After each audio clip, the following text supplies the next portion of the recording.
Well,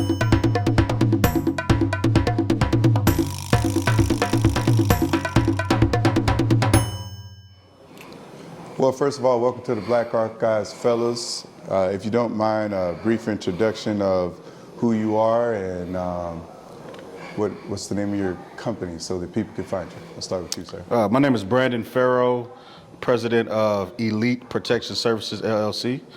We are based here in Kansas City, Missouri. All right. I'm Donald Taylor, owner of Frontline Protection Services, also known as LPS Security. We're based out of Kansas City, Missouri as well. My name is Cj Gooden. I'm the owner of Locked Arm Security based out of Leavenworth, Kansas. Now, I'll be interviewing these gentlemen today, seeing as though I'm the neophyte. I'm learning, and these are two of my business mentors, and sometimes we partner up for some things. My first question would be, and either one, feel free to dive in. What made you decide to begin or go into the security business? I'll let you go first. Well, I've been in this line of work for the last 25 years, maybe give or take 25 to 30 somewhere. And I started out, doing in the law enforcement line for a quick second. Okay. Then I branched out to Rutgers University. Okay. And so when I branched out and started doing things into other companies, I started picking up opportunities and learning how to do bouncing, unarmed security, things like that. I created a desire of protecting people. Okay. Created a desire of wanting to be, having everything organized within the city, working with people and make sure everything is protected. We have a high rate, we have a lot of crime and a lot of things going on for years now. Okay. And so now that, I'm able to make an impact, I want to make some type of impact. So that's what made me get into the line of security, and actually, it's been doing well so far. Okay. Okay. What about you, sir? My path is a little different. Okay. I did 7 years in the Army. Okay. So after I finished my Army contract, I got out and worked for a few large companies in Kansas City. Kind of learned the entrepreneur side of owning a security company, and then just kind of dove in from there. Started the company in 2018, and we've been growing and thriving ever since. The biggest reason is, again, just the entrepreneur side. I always wanted to work for myself and, kind of be my own boss. So that's what really led me to doing security. Could you speak more about the working for yourself and the benefits of that and maybe some of the challenges? So my first company was started in 2016. It was a gym called Farrow Fitness. We were based inside of the Mary L. Kelly Center. Okay. We were probably open for about a year. I kind of learned a little bit. I didn't really have too much guidance, so the business failed quicker than I would like it to do. But at that time, I knew that entrepreneur was in me. Okay. Growing up and being in high school and college, I just always had leadership. And then when I went to the Army, they really brought that leadership out of me, which again turned into, entrepreneurship. Okay. And one of the biggest things for me, being an entrepreneur, is that it creates freedom. Freedom and financial freedom, freedom in your time, and just, being able to do the things that you wouldn't necessarily be able to do with being committed to a job. I'm not going to say working for someone, but just being committed to, I like that that job. So, yeah. Sorry if I didn't mean to cut you off if I did. Yes, sir. Same question as well. What are some of the benefits of being your own boss, if you will? And then also, what are some of the challenges that you faced? Well, some of the benefits of being an entrepreneur, well, obviously, people love titles for some reason, but that's not even a part of it. Just being able to know that you have an impact on things within your company or how things go within the company.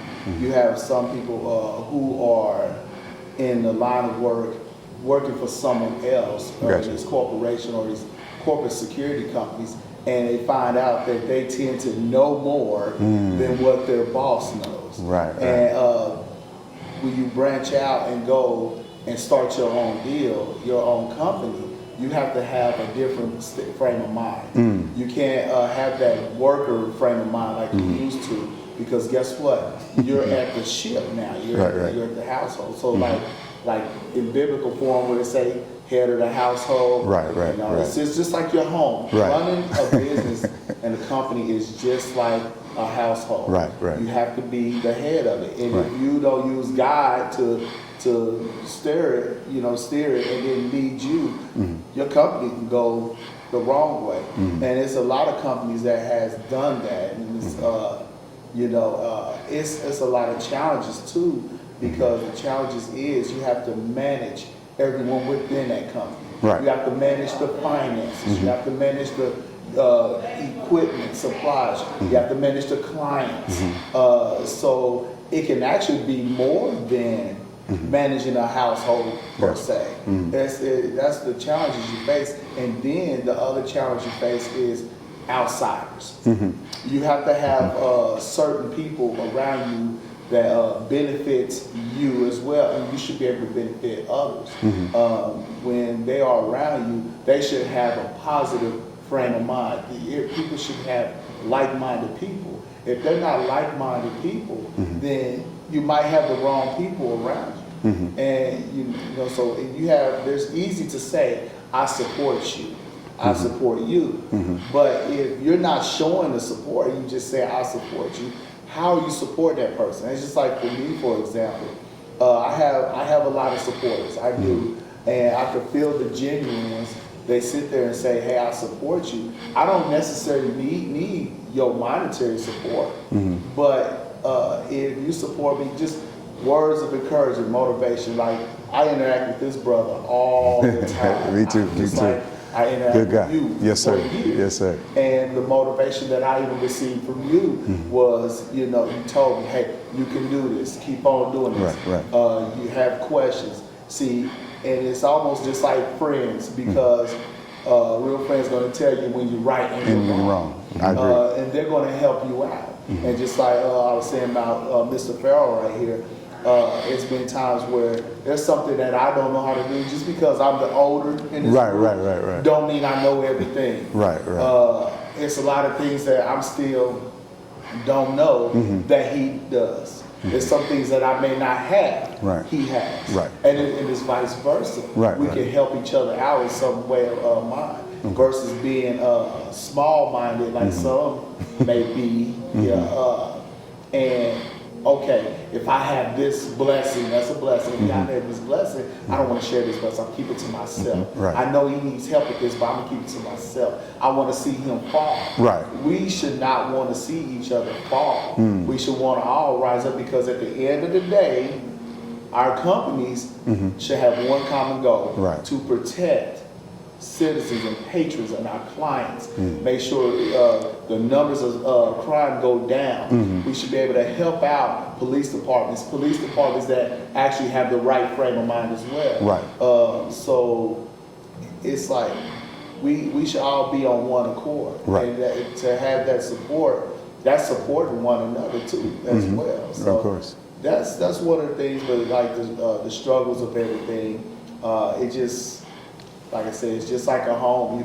Your employees can be your children. Not saying that they are, but you play a fatherly role to a certain extent as far as the leading and direction of the company. Is what you're saying? Am I correct? So I didn't cut you off, did I? No. Okay. So you said something interesting in explaining the challenges as well as the benefits. Mr. Farrow, could you speak to the labor force post-pandemic? What are some of the challenges that you're finding with the labor force post-pandemic? If we are post-pandemic. Post-pandemic, right. We don't know how long this pandemic is going to last, but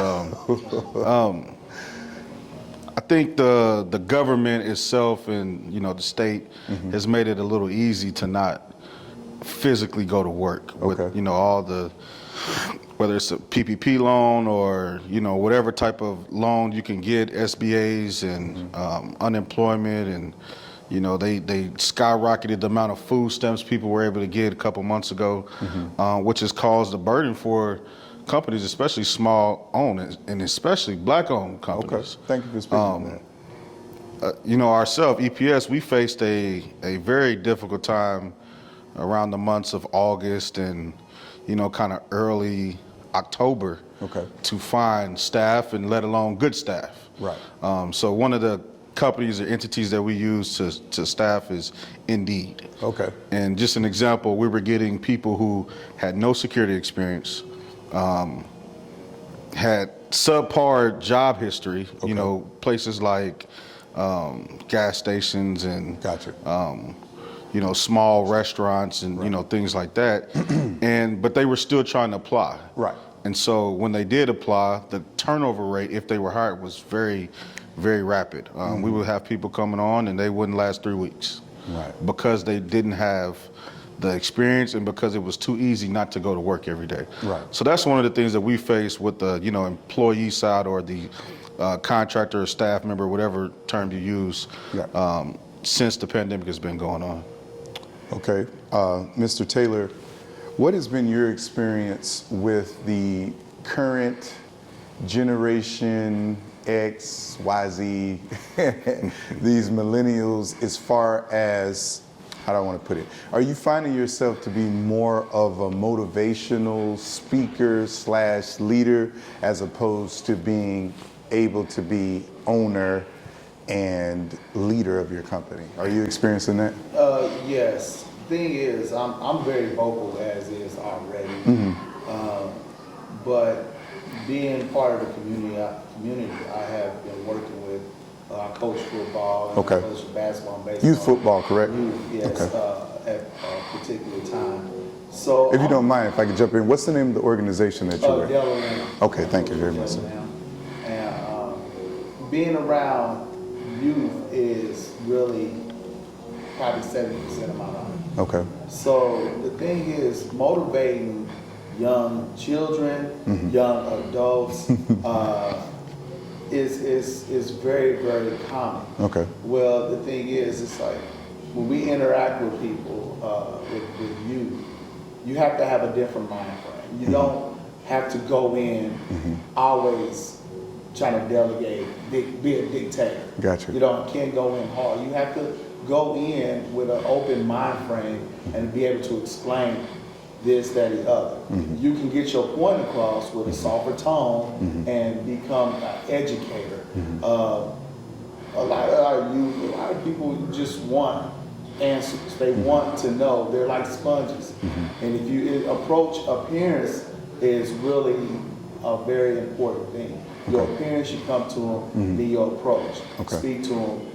Because you don't know who's going through what. You have some youth going through things that I have never even experienced. Right. So you have to be able to coach them on. And I've been a motivator, and I try to support people for the most part. And I have mentored several children in the greater Kansas City area. So, but every one of us is not the same. Gotcha. You have to interact with each one of them different personalities. And I think for the most part, I've reached out. I'm going to continue to do more as I keep going because they need help. Okay. I need help as well. So they need help. So it's not just with me helping them because they help me help them. I learned, the more I learn about our youth, young people, different generations, the more I learn about them, the more I learn how to handle things. Okay. And you learn about me, learn about them. So from a business owner standpoint, it's not all about just running a business. Right. Some people want to stick there to run a business. It's not about running a business, but you have to be able to run a business at the same time, but be open-minded. Okay. It's just like with employees. I'm sure Mr. Farrow understands, agree as well. When you have employees like yourself, you have employees, every one of them is different. Exactly. And they all gonna have a different set of issues, different set of positive and negatives. Right. You have to be able to be open-minded and be ready to deal with it every day you wake up. Sometimes you may have days when you're not feeling like doing it. Right. But you have no choice. Right. Because guess what? You asked for this. You became an entrepreneur for a reason. Right. That's what you asked for. Right. That's one of the things you have to do. And see, being an entrepreneur, it's not about people say own a business and being honcho or whatever. But as y'all know, we made sacrifices to get where we are. And guess what? We're continuing to make sacrifices. Yeah. We sacrifice things in our own households. And like I said, I have a history with you, so you already know my background. You have a history with me, so you know my challenges. So we have made sacrifices and we continue to do it. So it's not always peaches and cream. Right, right. And so when I try to share the blessings of my knowledge, or especially with youth, I like speaking to youth about, because I have some that approach me and say, how do you own a company? How do you do this? How do you do that? Hey, I like the fact that they look at me as somebody they can ask that to, ask that question to. So I just like to be used in a positive way as much as I can. So. Exactly. So before we dip into maybe a little bit more controversial issues, Mr. Farrow, what do you do to maintain a healthy work-life balance? Oh, that's a great question. If that's possible, being a small business owner at this point. One of the things that I've learned, and again, I'm 5 years into this company, peace is very important to me.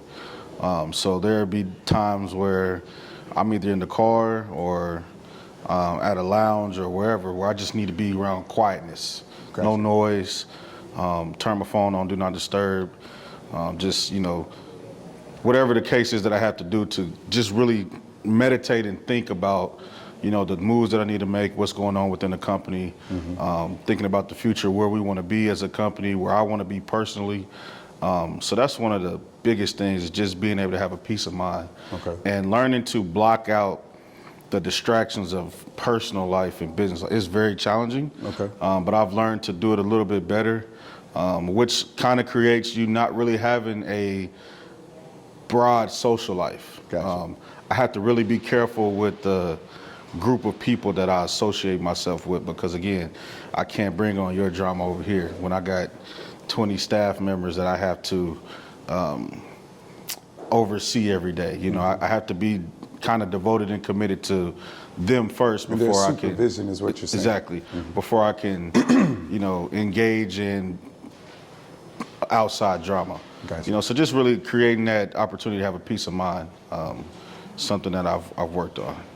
Mr. Taylor, could you speak to the importance of having a dependable second who is a buffer, or let's say they're an extension of your brand and they are a good ambassador for your business? Could you speak to that, please?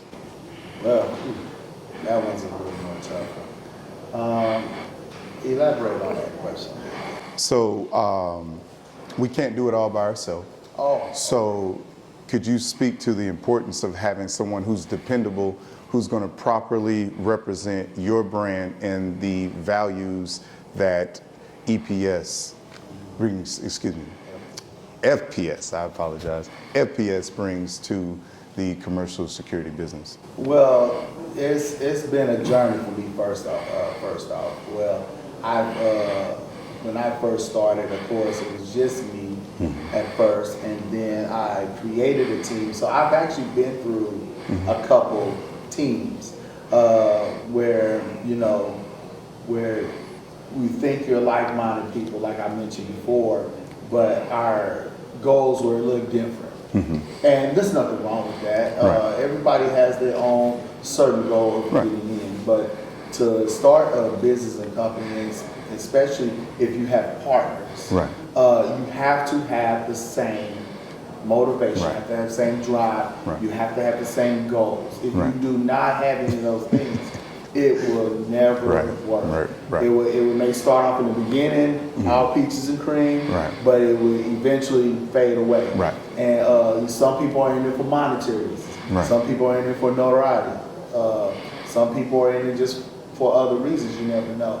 But when you finally get that team, like now, I have Ms. Deanna Sappho.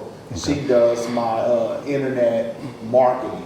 I have a website. If it wasn't for her, I wouldn't have that website. Okay. I don't know how to start websites. Right. It's not my area.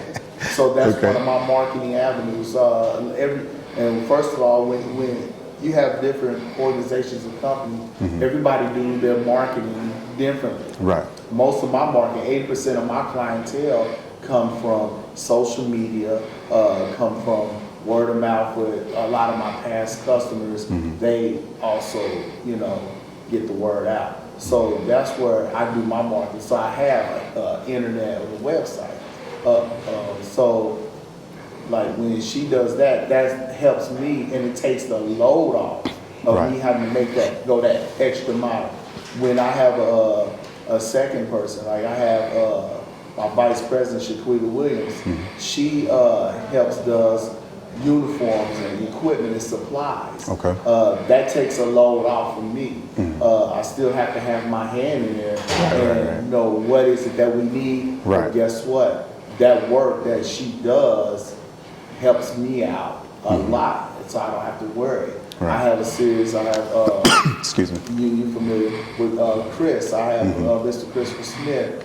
He's one of my security. He's a senior security consultant. Right. He deals with a lot of the employees for me, the officers. So whenever I'm over here handling business, I need someone over here to handle some of the issues. He does that, and I don't have to worry about. Gotcha. So it's good to have a team. It's good because you find yourself, you may do everything yourself, but it becomes hard. Right. It becomes stressful, and you wear yourself in. Myself working 2 full-time jobs and running a company, it's a lot of work. Right. So if you're gonna have a team, make sure everyone is like-minded and they're solid. They have to be solid. Right. Have to have the same goal. I'll be honest. When I first started out, Please do. everything with me was not solid. Right. I didn't have everything intact that I should have. Right. First of all, and that's part of my testimony. If I didn't include God in the equation, Right. Right. and it all just, you get what I'm saying? Yeah, I'm following. But now when I ask, I see the transition. Okay. And you know me per se. Yeah. I see the transition. And so it seems like it's coming more natural. Leadership skills is becoming more natural. I've been told that, hey, I was a born leader, I have been a leader. I never looked at myself as being a leader. I just do the thing. But I always find myself in a leadership position some kind of way. So guess what? Use that tool, help people. It's more to being a leader than to sit here and tell people what to do. Yeah, so just delegating things sometimes. Anybody can do that. See, one thing about me, and I know Mr. Farrow, and the same thing with you as well, we're not going to have our people doing things that we can't do. Hey, I'm glad you spoke to that. That's very true. You would not find my guys work over here, and I've never done that. A lot of times you will see me over there in the trenches working with them. Right. I've been in the jungle. Thanks for speaking to that. Yes. Thanks for speaking to that. Yeah, so it's more to being a leader than delegating. You have to be able to do all aspects of these things. Right. And if you can't do that, then So what you guys are saying basically, and I believe we're all in agreement, that sometimes you have to roll up your sleeves and get, quote unquote, down in the trenches or do it yourself, not because you do not have the necessary labor force, but because you like to lead by example and you like to show that you are engaged with your employees, if you will. I call them co-workers. I say we're all co-workers because I still work. I still work, and as you do, and I've seen you do as well. I'll gladly throw on my company's uniform and go out and work amongst the people. Now here comes some, and again, please be as candid and as transparent as possible when I ask these questions. They're a little controversial, if you will, to some. Okay.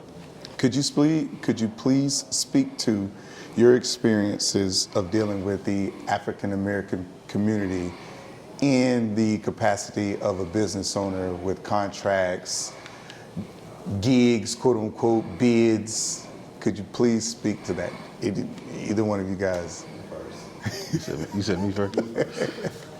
Okay. I started off doing security, again, for when I worked for companies, bigger companies, and so I didn't really know how the contractual and entrepreneur side, and I didn't know how that worked. So when I got into owning my own company, I had a partner. We split up after about a year of being together, but we started here in the 18th and Vine. Okay. Our first client, one of our first clients was Kansas City Juke House. Okay.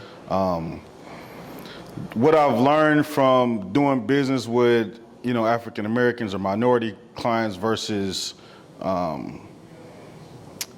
white-owned businesses is just the structure of the company. Okay.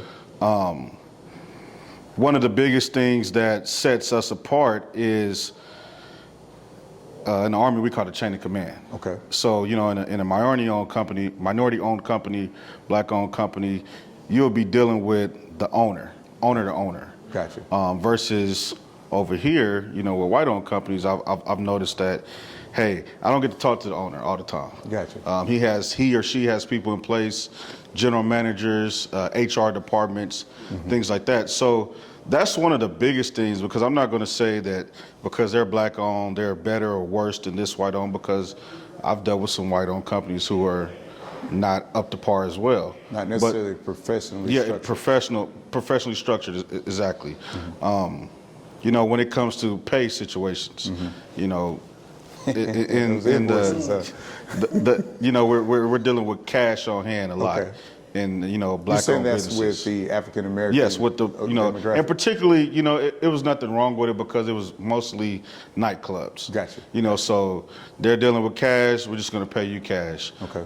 Versus, again, some white-owned companies, you learned about things like getting paid in net. Okay. Whether it's net 30, net 15, Could you net explain 7. that for our So for those white net people basically now? means if we're going to say we're going to pay you in net 30, you're going to get paid every 30 days. Okay. So that's something that I was After the labor has been. Yeah, so the you put in the services work. have been rendered. You put in the work, and on that 30th day, consecutively, you'll get paid. And that's one of the things that really I had to learn. I was not used to at all.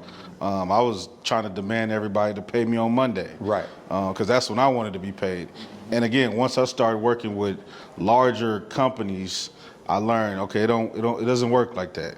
We have times where we pay our vendors. Gotcha. And normally for the bigger companies, it is net 30. So I'm gonna leave it there. That's one of the biggest things is just the structure of the company is not the same. Okay. Last question, either one of you jump on it. What is a common misconception about private security officers? Maybe you want to speak to certain stereotypes that are completely inaccurate and hyper-sensationalized. What is something that you, as business owners of private security companies, would like to clear up or clarify with the public who are going to watch this? I think, and I'll touch on this again, kind of what I just said about the tension between cops and security is you're a rent-a-cop. Right. We don't want to be cops. Right. Majority of us, if we wanted to be cops, we'll pursue that career. Some people just like doing security. Right. So the jokes and the sneak disses with, you're a rent-a-cop and all that, you can keep it because, I'll speak for my staff. EPS does security for medical marijuana dispensaries in Kansas City. It was one of our top clients. So we have dispensaries all across Kansas City and Missouri. Okay. The officers there are okay with, being a security officer. And I talk to them all the time about where we used to be and where we are now. We used to do clients and do contracts and, things of that sort where I call them cowboy security. Okay. Right? You're getting into fights and you're breaking up fights and you're having, unfortunately, you're having shootouts at nightclubs and in parking lots and things like that. Versus now on this dispensary side, it's quiet, it's boring, but you get to go home every night. Right? Without worrying about those other things. So, I think that's for me, in my opinion, that's one of the biggest things. The biggest misconceptions is that we failed in life at wanting to be a cop. You were It's like, bullied in high school. yeah, so you know, now- no. You know, we at EPS Right. we pay good money. Right. I make it to where I can negotiate a contract with a client or a potential client to where my profit margins are big enough to where I can pay this security officer very well. A livable wage. More than livable, right? Okay. We are actually paying the equivalent to some police department. Okay. So you can think as a security officer working for EPS, wow, should I do this over here, do security, and still get paid as a cop and not face all the challenges that this cop is facing, Right. all the danger, the hazards and all that? Or should I just go be a cop and I got to stress every day about my job situation, but we making the same amount of money? Right. You know, so again, I think that's one of the biggest misconceptions, and it kind of comes from not just the African American community, but more so from them, you know, dealing with the, you know, working in the nightclubs, and you get the most disrespect. So do you think it's some, not to cut you off, but do you think it's some backlash for maybe some contempt they have for law enforcement, and unfortunately that bleeds over to companies such as you guys is seen as a law enforcement entity or sometimes? I think it's a natural way to not accept authority. Okay. In any form, whether it's a cop, a marshal, a highway patrol officer, or security. Most people naturally don't want anybody telling them what to do and enforcing rules. But unfortunately, that's how most places are, you know. And again, at the dispensary side, we have protocols we have to follow before any patient comes into the building. You have to show your credentials. Right. If you can't show your credentials, you can't come into the building. Correct. You know, so we have people fight us on that every day. But again, it's just people not wanting other adults, whether older or younger, to tell them what to do and enforce it. So I think that's the biggest thing that I've noticed. I have a couple. It piggyback off of him, is what he said a little bit, but I want to hit two areas where one of the misconception is security is easy. Okay. Security is easy. I wish I had your job. Being someone who's worked almost 20 years at Truman Medical Center, Okay. Still currently there, I run into it's easy because you see me not sweating, Right. or you see me not always taking somebody down, Right. or you see me not interacting with somebody, and I'm sitting there. It's easy. It's not always easy. There's things we do. We're just in that line of work where you have a lot of downtime, and when it's busy, you're busy. Oh yes, sir. And not to glorify this, but I have been in a couple shootouts per se with this gentleman right here. Right. I've been around. We've been in those type of environments. In the It has trenches. been- yes, we have been scared. Me and you have been in Yeah. areas where it wasn't safe. Yes, sir. And Yes, we sir. had to really have our antennas and radars. Right. How easy you think that is? Right. We have to worry about going home too. Right. We make sure everybody go home first. Mm-hmm. And guess who comes last? Us. Exactly. And I think that's a big misconception. They don't take it serious. Right. But on the flip side of that, I can understand why a lot of people look down on security or look down on this because they've had a bad experience Okay. with PD officers, a lot of PD officers or security officers, because you got that one bad seed amongst a whole bunch of good, that one to stand out Right. over everybody. Right. And so I do understand that. I wouldn't say I lost a friend because if it was a friend, I shouldn't. Right. Right. True. But I recently lost a friendship with someone because we got in a debate.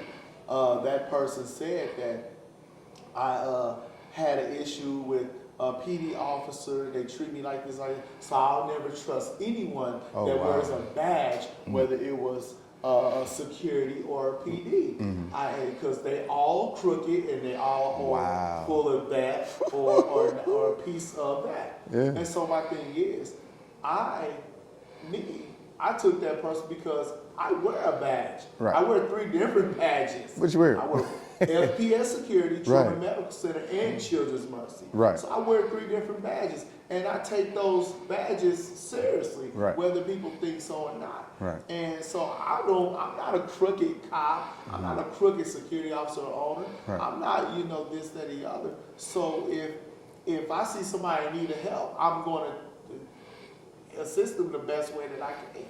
And Right. so, but their experience was so bad, that one experience was so bad that it just tainted for everybody with a badge. Wow. And I was like, well, I have in everybody's bag that wears a badge. They're this, that, the other. I said, well, Wow. I grew up with people, like I said, I've grown up with people, I've graduated with a lot of people who wear these badges. They live and die for these badges. Even if you have a badge in the military, Right. people die for Right. people. The flag. Excuse me. So everybody is not like that. Right. Just because you have that one bad experience don't mean the next experience is going to be bad. Right. Because, and the funny thing about this, and it's funny because guess what? If everyone was so bad, when something happens to that person, they Come look on. around, what number they going to call for? 911. Majority. Or they gonna scream for security. Where was security at? Security, Where's 911. security? That's the But first no, question. They're bad though. But that's just a misconception. I don't like it. I can understand where it comes from. Right. But I really do not like it. We do take our job serious. FPS Security, we are a growing business right now. I have armed, unarmed, and I have bouncers Okay. in club establishments. And each and every group, and we also do black suit events, which Okay. you already know. Yes, sir. So every time we do these events, we take it seriously. From appearance to knowledge and to doing our job. But guess what? We also make it look good. Because my thing is, I don't want nobody to sit there and see me struggling and straining or whatever like this. Right. I want to be able to do my job and know how to do my job, but look good doing my job. Right. And that's where you get a lot of clientele like, hey, Brandon Farrow, he did a good job. This guy did a good job. They Right. looked good doing it. They Right. knew their job. They were so relaxed and they assisted everybody. Right. They went that extra mile. Guess what? We're calling Brandon Farrow back. Right. Nobody else. Right. We had that happen. Right. So the misconception of people, I think they just totally, we're judged. We're already prejudged because of the people before us, Right. or the people outside of us, Right. or the people that's in the same line of work. I just wish it could change, but It is what it is. impact those we come in contact with.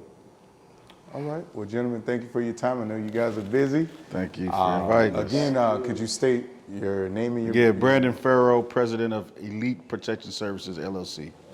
Donald Taylor, president of Frontline Protection Services, FPS. Have a great day. All right. Hey, thank you.